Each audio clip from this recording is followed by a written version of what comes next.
नमस्कार, मैं राजेश शर्मा और 7 इंडिया न्यूज़ में आपका स्वागत है। आज हम लोग हरिद्वार ग्रामीण लोकसभा क्षेत्र में हैं, चूँकि यहाँ पहले चरण में चुनाव हुआ 19 अप्रैल को और ये माना जा रहा है कि अगर हम 2014 की बात करें, 2019 की बात करें तो उत्तरांचल की जो पाँचों लोकसभा सीट है, वो बीजेपी के पास थी। और अब देखना ये है कि ये जो चुनाव है 2024 का, ये एकदम अलग टाइप का चुनाव है। हम लोग यहाँ हम ये नालावाला गाँव में हैं, हरिद्वार ग्रामीण का ये जंगल का गाँव है।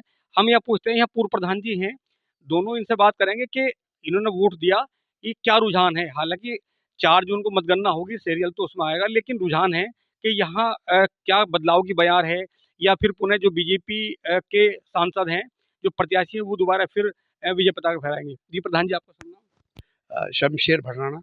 तो ये कौन-सी विधानसभा है और कौन-सी लोकसभा है? ये हरिद्वार ग्रामीण विधानसभा है और लोकसभा हरिद्वार है।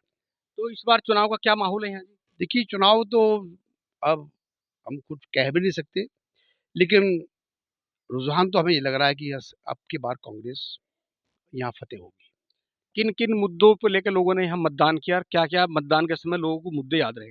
देखिए साहब, मुद्दे तो ये रहे कि बेरोजगारी और सांप्रदायिक सौहार्द। ये लालढांग हमारा न्याय पंचायत क्षेत्र पड़ता है।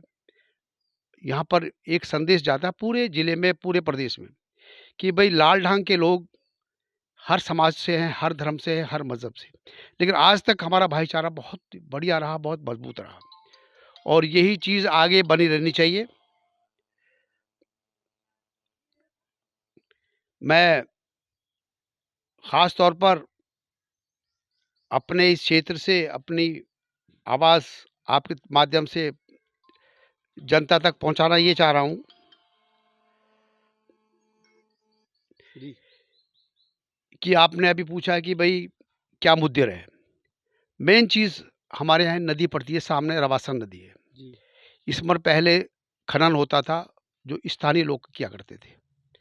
अब की बार, इससे पिछली बार सारी टीमें हरियाणा, बाहर की आई हैं। जो यहाँ का स्थानीय है, वो अपना ट्रैक्टर तक नदी में नहीं ले जा सकता। उनके अपने वाहन, अपनी जेसीबी, अपना सब कुछ, नदी हमारी और लाभ लोग बाहर का उठा रहे हैं। रोज़गार तो यहाँ बिल्कुल शून्य है।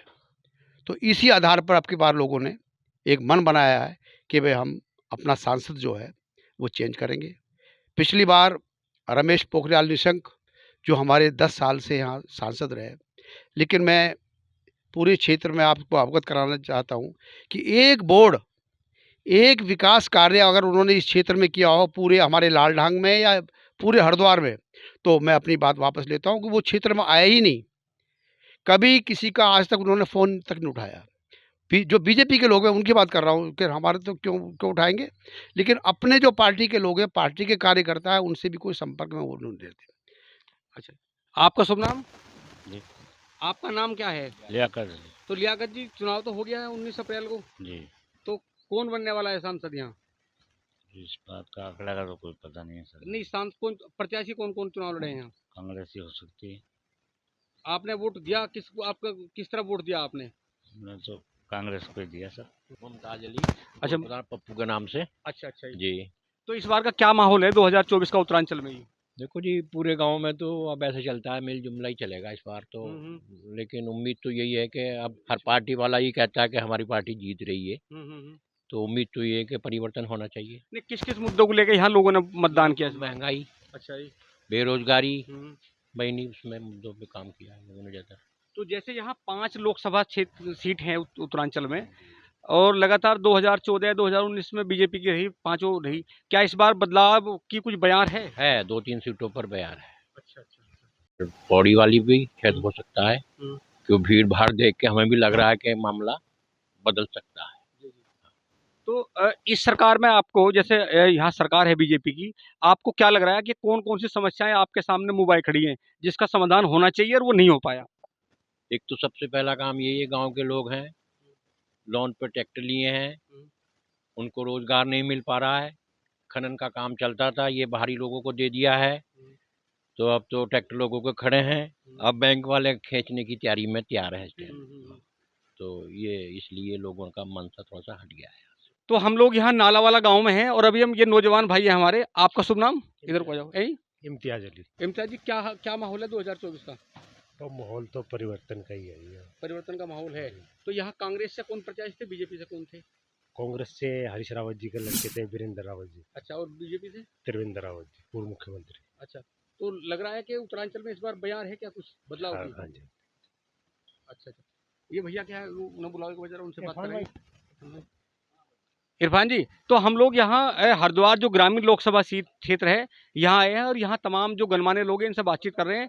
हालांकि 4 जून को मतगणना होगी, सही रिजल्ट तो उस दिन आएगा, लेकिन यहाँ जो जो रुझान है, लोगों ने मतदान किया है, इनका कहना है कि ऐसे कई बिंदु रहे जो दिल में रहे, चाहे वो मामला व्यापार का हो, बेरोजगारी का हो, चाहे मामला महंगाई का हो, चाहे अभी इन्होंने बताया कि यहाँ जो खनन का मामला है, जो लोकल लेवल पर खनन का काम करते थे सब लोग, और खनन के लिए ट्रैक्टर ले रखे थे बैंकों से लोन पे, तो खनन दूसरों को मिल रहा है और इन्हें रोजगार नहीं मिल पा रहा है, जिसकी वजह से ये भी एक चुनाव का मुद्दा यहाँ देहात क्षेत्र में लगा है। जी, एक मुद्दा और है जी प्राइवेट पट्टा खुला है मिट्टी बेरी ग्राम पंचायत रसूलपुर मिट्टी बेरी। जी जी।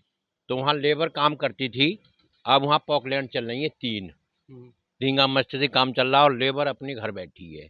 बेरोजगारी इतनी है कि मतलब पॉकलैंड वाले हरियाणा के लोग हैं, उन्होंने खुदाई हो रही है, सबसे बड़ी समस्या है वो भी, मतलब रोजगार की समस्या सबसे बड़ी है। सबसे बड़ी। अच्छा, दूसरे ये थी कि हमारे यहाँ से कच्ची नहरें खेत सिंचाई के लिए आता था पानी उसी नदी से, अब इतना गहरा हो गया है वहाँ कि अब यहाँ गांव में पानी पहुँचना बंद हो गया है। तो ये तमाम मुद्दे थे यहाँ लोगों के, और इन मुद्दों को ध्यान में रखते हुए इन लोगों ने 19 अप्रैल को मतदान किया। कौन जीतेगा कौन हारेगा ये 4 तारीख को पता चलेगा, लेकिन ये रुझान था, ये तमाम सम्मानित लोगों ने बताया। आप लगातार देखते रहिए सेव इंडिया न्यूज। नमस्कार।